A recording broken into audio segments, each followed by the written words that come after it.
السلام علیکم ورحمۃ اللہ وبرکاتہ۔ ایک دوست نے پوچھا تھا کہ عید غدیر کی شرعی حیثیت کیا ہے، کیا اس کی تفصیل ہے، اس کی کا شریعت میں کیا اعتبار ہے۔ خلاصہ اس سے متعلق یہ ہے کہ اللہ کے نبی صلی اللہ علیہ وسلم جب حجۃ الوداع کے موقع پر مکہ سے واپس ہو رہے تھے 10 ہجری میں، تو مکہ اور مدینہ کے درمیان ایک ایسا چوراہا پڑتا ہے جسے غدیر خم کہتے ہیں، اس جگہ کا نام۔ وہاں جب اللہ کے نبی صلی اللہ علیہ وسلم پہنچے تو وہ ایسا چوراستہ تھا جہاں سے یمن جانے والوں کا راستہ جنوب میں جاتا تھا، ہندوستان وغیرہ کو جانے والوں کا راستہ مشرق کی طرف جاتا تھا، مغربی ممالک اور مصر وغیرہ کا راستہ مغرب کی سمت تھا، مدینہ شمال کی جانب تھا۔ تو ایسا چوراہا تھا جہاں پر سب صحابہ اب اپنے اپنے ملکوں اور اپنے اپنے شہروں کی طرف واپس جدا ہونے والے تھے۔ اس چوراہے پر اللہ کے نبی صلی اللہ علیہ وسلم نے ایک خطبہ ارشاد فرمایا، جس میں حضرت علی رضی اللہ تعالیٰ عنہ سے متعلق فرمایا، اللہم من کنت مولاہ فعلی مولاہ، اللہم والم من والاہ وعادم من عاداہ۔ اس میں اللہ کے نبی صلی اللہ علیہ وسلم نے حضرت علی رضی اللہ تعالیٰ عنہ کی دوستی اور عظمت کا اظہار فرمایا کہ اے اللہ جو مجھے دوست رکھے وہ علی کو بھی دوست رکھے، میں جس کا محبوب ہوں گا علی بھی اس کا محبوب ہوگا۔ اے اللہ جو علی سے محبت رکھے تو اس سے محبت رکھ، جو علی سے دشمنی رکھے تو اس کا دشمن بن جا۔ یہ حدیث آپ صلی اللہ علیہ وسلم نے ارشاد فرمائی، اور ہم سب حضرت علی رضی اللہ تعالیٰ عنہ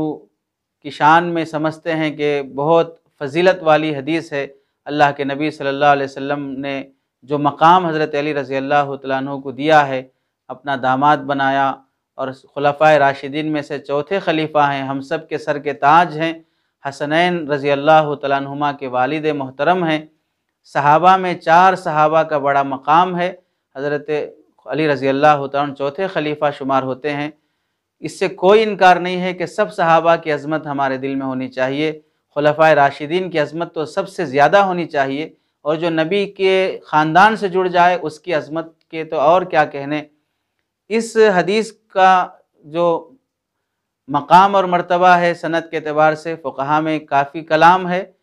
کہ بعض نے اسے صحیح نہیں کہا، بعض نے حسن کہا، بعض نے ضعیف کہا، لیکن تعدد طرق کے اعتبار سے یہ حدیث حسن درجے کی ہے، قابل اعتبار ہے، اس میں کوئی شک نہیں ہے۔ اللہ کے نبی صلی اللہ علیہ وسلم نے فرمایا، من کنت مولاہ فعلی مولا، میں جس کا دوست ہوں علی ان کے دوست ہیں رضی اللہ تعالیٰ عنہ، اور اے اللہ جو حضرت علی سے دوست رکھے، علی کو دوست بنائے تو اس کا دوست بن جا، جو ان سے دشمنی کرے تو اس کا دشمن بن جا۔ اس میں آل بیت سے اور خاص طور سے حضرت علی رضی اللہ تعالیٰ عنہ سے محبت کا، دوستی کا، عقیدت کا، عظمت کا اظہار اور تعلق کا حکم دیا گیا ہے۔ اس حدیث کی روشنی میں بعض شیعہ حضرات یہ کہتے ہیں کہ اس حدیث میں اللہ کے نبی صلی اللہ علیہ وسلم نے حضرت علی رضی اللہ تعالیٰ عنہ کو خلافت بلا فصل ہونا ثابت مانا ہے، یعنی اللہ کے نبی صلی اللہ علیہ وسلم کے بعد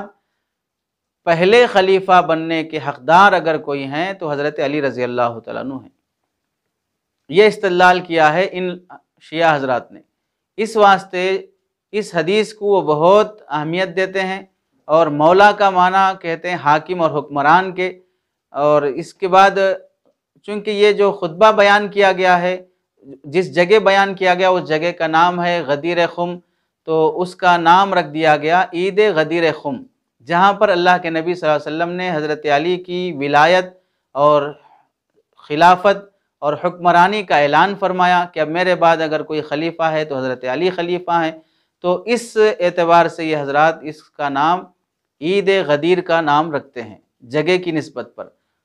چونکہ ان کے پاس خلافت ایک بڑا مقام ہے، اور شیعہ حضرات سب سے پہلے خلیفہ حضرت علی رضی اللہ تعالیٰ عنہ کو مانتے ہیں۔ وہ مانتے ہوں تو ان کا اپنا ماننا ہے، باقی اہل سنت والجماعت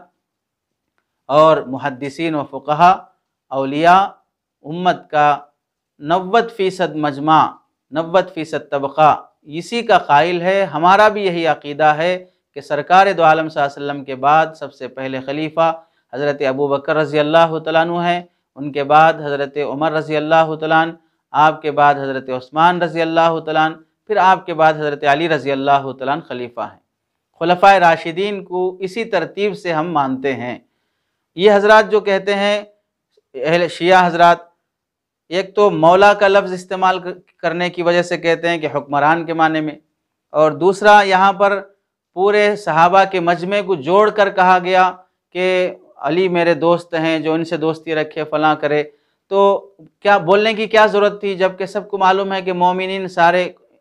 انما المؤمنون اخوہ، تمام مومنین بھائی بھائی ہیں، سب کو ایک دوسرے سے دوست بن کر رہنا چاہیے۔ خاص طور سے حضرت علی رضی اللہ عنہ کی دوستی کا اعلان کرنے کی کیا ضرورت پیش آئی؟ اور ایسے بھی کہا جاتا ہے کہ جب یہ اللہ کے نبی صلی اللہ علیہ وسلم نے ارشاد فرمایا تو صحابہ میں سے بعض صحابہ جیسے حضرت ابوبکر، حضرت عمر رضی اللہ عنہما نے حضرت علی رضی اللہ عنہ کو مبارکبادی دیتے ہوئے کہا، ہنیئن یا ابن ابی طالب اصبحت و امسیت مولا کل مؤمن و مؤمنۃ، مبارک ہو اے ابو طالب کے بیٹے، آج سے تم ہر مومن مسلمان مرد اور عورت کے آپ مولا بن گئے ہیں۔ تو اس میں صحابہ مبارکبادی دینے کی کیا ضرورت پیش آئی کہ اگر اس میں کوئی خاص اور حکمت بھری بات، خاص ولایت اور خلافت کی بات نہیں کہی جا رہی ہے؟ اس طرح کے استدلال کے ذریعے سے یہ حضرات شیعہ حضرات خلافت بلا فصل کے قائل ہیں، اور مستقل عید غدیر کے نام سے عید منائی جاتی ہے جو شیعہ حضرات کے پاس موجود ہے۔ اہل سنت والجماعت کہتے ہیں کہ اس حدیث میں حضرت علی رضی اللہ عنہ کی جو شان بیان کی گئی اس کا پس منظر کیا ہے، کیوں بیان کرنے کی ضرورت پیش آئی، جس کی وجہ سے یہ حضرات استدلال کر رہے ہیں؟ وجہ یہ ہے، صحابہ خود فرماتے ہیں، اگر دلائل کا تجزیہ کیا جائے، کہ یمن کے غزوے میں بعض معاملات ایسے پیش آئے جس کی وجہ سے حضرت علی رضی اللہ عنہ سے متعلق بعض حضرات نے سختی کا معاملہ کیا، یعنی حضرت علی کے ساتھ تھوڑی سی تحقیر، بے ادبی اور ان کے متعلق تھوڑی بے توجہی کا معاملہ برتنے لگے، جبکہ حضرت علی رضی اللہ عنہ غزوے میں پیش تھے، اپنے کارنامے تھے، آپ آل رسول سے جڑے ہوئے تھے، اعلیٰ مقام والے صحابی ہیں، لیکن بعض لوگوں نے ان کے ساتھ جو رویہ کیا وہ تھوڑا نامناسب سا رویہ تھا۔ تو اللہ کے نبی صلی اللہ علیہ وسلم تک جب یہ بات پہنچی، حضرت بریدہ رضی اللہ عنہ فرماتے ہیں، غزوت مع علی الیمن فرأیت منہ جفوۃ، تھوڑا سختی دیکھی ان میں، فلما قدمت علی رسول اللہ صلی اللہ علیہ وسلم ذکرت علی، میں نے حضرت علی کا تذکرہ کیا، فتنقصتہ، اور جو کمی پہ کوتاہی ہوئی اسے ذکر کیا، فرأیت وجہ رسول اللہ صلی اللہ علیہ وسلم یتغیر، یعنی حدیث کا مطلب یہ ہوا کہ حضرت علی رضی اللہ عنہ کی طرف سے کچھ سختی ہوئی، وہ سختی کا تذکرہ جب اللہ کے نبی کے سامنے آیا تو صحابی رسول حضرت علی کے متعلق گویا کہ شکایت آپ کے پاس آئی، تو اللہ کے نبی صلی اللہ علیہ وسلم یہ محسوس کیے ہیں کہ صحابہ کے درمیان حضرت علی سے متعلق کچھ ایسی بات چل رہی ہے جس کی وجہ سے حضرت علی سے کہیں بدگمان نہ ہو جائیں، تو آپ صلی اللہ علیہ وسلم نے یا بریدہ الست اولا بالمؤمنین من انفسہم، آپ نے فرمایا اے بریدہ کیا میں مومنین کے سب سے زیادہ قریب نہیں ہوں؟ تو میں نے کہا ہاں یا رسول اللہ۔ آپ نے فرمایا من کنت مولاہ فعلی مولا، جب میں سب سے زیادہ دوست ہوں تمام مومنوں کا تو علی بھی میری طرح سب مومنوں کے دوست ہیں، ان کی سختی کو ناگواری اور ان کے ساتھ کسی اس طرح کی بدگمانی کرنا مناسب نہیں ہے۔ تو یہ پس منظر ہوا یمن کے غزوے میں، جو سختی کی وجہ سے دل پر ناگواری تھی، اس ناگواری کو ختم کرنے کے لیے آپ صلی اللہ علیہ وسلم نے یہ جملے ارشاد فرمائے۔ جب یہ پس منظر حدیث مسند احمد بن حنبل حدیث نمبر 22,945، اس میں وضاحت آ گئی کہ کیوں آپ صلی اللہ علیہ وسلم نے خطبہ دیا، تو اب پتہ چل گیا کہ یہاں پر خلافت کا مسئلہ ہی نہیں تھا۔ جب حج سے واپسی کے بعد سب لوگ اپنے اپنے شہر ملک جا رہے ہیں، اچانک خلیفہ کسی کو متعین کرنے کا کیا مطلب رہے گا، جبکہ اس سے متعلق کوئی بحث ہی نہیں ہے۔ دوسری بات یہ ہے کہ صحابہ نے مبارکبادی دی، اس وجہ سے مبارکبادی معمولی بات پر تھوڑی دی جاتی ہے، مبارکبادی جب دی گئی تو پتہ چلا کہ خلافت ملی تبھی مبارکبادی دی جا رہی۔ محض مبارکبادی دے دینا خلافت کی علامت نہیں ہے۔ اگر یہ خلافت کی علامت ہے تو اللہ کے نبی صلی اللہ علیہ وسلم کی وفات کے بعد پھر صحابہ کو الگ سے خلیفہ بنانے کے لیے حضرت ابوبکر رضی اللہ عنہ کا انتخاب کرنے کی ضرورت کیوں پیش آئی؟ اور جن صحابہ میں حضرت ابوبکر، حضرت عمر رضی اللہ عنہ نے مبارکبادی دی ہے، وہ مبارکبادی دے کے خود کیسے خلیفہ بنیں گے؟ نعوذ باللہ صحابہ کسی کا حق مار کر اپنی کرسی حاصل کرنے کی کوشش کریں گے، یہ کتنی بڑی توہین ہے صحابہ کی شان میں۔ اور چوتھی بات یہ ہے کہ اللہ کے نبی صلی اللہ علیہ وسلم اپنے مرض الوفات میں اپنے بعد جس کو خلیفہ بنانا چاہ رہے ہیں ان کو مصلی پہ کھڑے ہونے کا حکم فرماتے ہیں۔ حضرت ابوبکر رضی اللہ تعالیٰ عنہ کو مصلی کیوں دیا؟ یہ سب باتیں بتا رہی ہیں کہ وہاں پر خلافت کا مسئلہ تھا ہی نہیں۔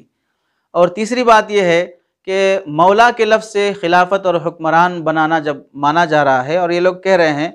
مولا کا لفظ دوست کے معنی میں ہے، مولا کا لفظ مختلف معنی میں استعمال ہوتا ہے، اگر یہاں حکمران کے معنی میں مانیں گے تو اب مطلب کیا ہوگا؟ میں جس کا حاکم ہوں علی اس کا حاکم ہے، تو اب جتنے صحابہ اس وقت موجود ہیں سب کے حاکم اور امیر المؤمنین اللہ کے نبی ہیں، اور حضرت علی رضی اللہ تعالیٰ عنہ بھی حاکم ہیں۔ اور آپ بتائیں ایک وقت میں دو حکمران کیسے ہو سکتے ہیں؟ ایک اصل ہوگا، ایک نائب ہوگا، لیکن جب تک اصل ہوگا نائب کبھی بھی اپنا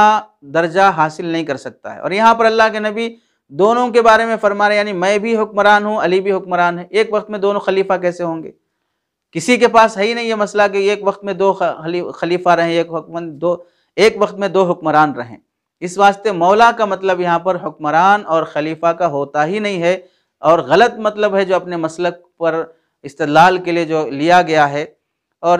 اللہ کے نبی صلی اللہ علیہ وسلم کی وفات کے بعد حضرت علی رضی اللہ تعالیٰ عنہ تقریباً 35 سال باحیات رہے، 30 سال باحیات رہے۔ اس 30 سال کے عرصے میں کبھی حضرت علی رضی اللہ تعالیٰ عنہ نے عید غدیر کے نام سے کوئی عید نہیں منائی،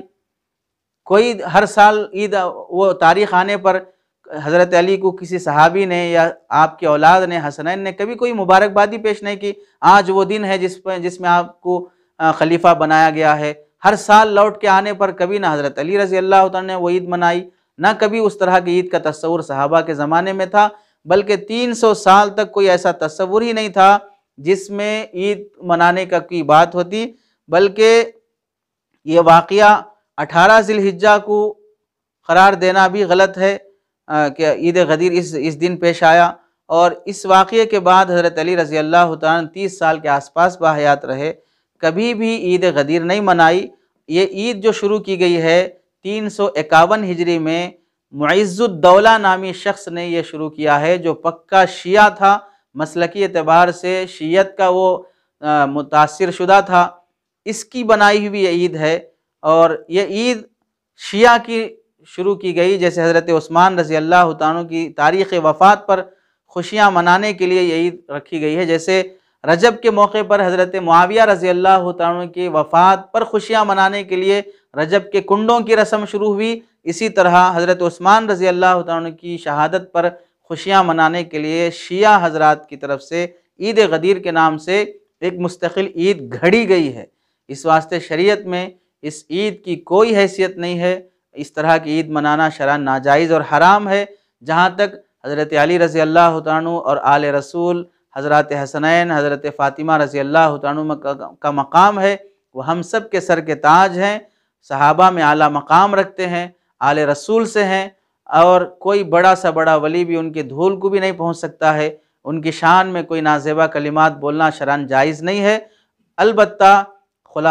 خلافت کی ترتیب وہی ہے جو جمہور کے مسلک پر ہے، اور اس حدیث سے خلافت بلا فصل ثابت کرنا بالکل دھوکہ ہے، تعصب ہے، علمی خیانت ہے، شرعاً اس کی کوئی گنجائش نہیں ہے۔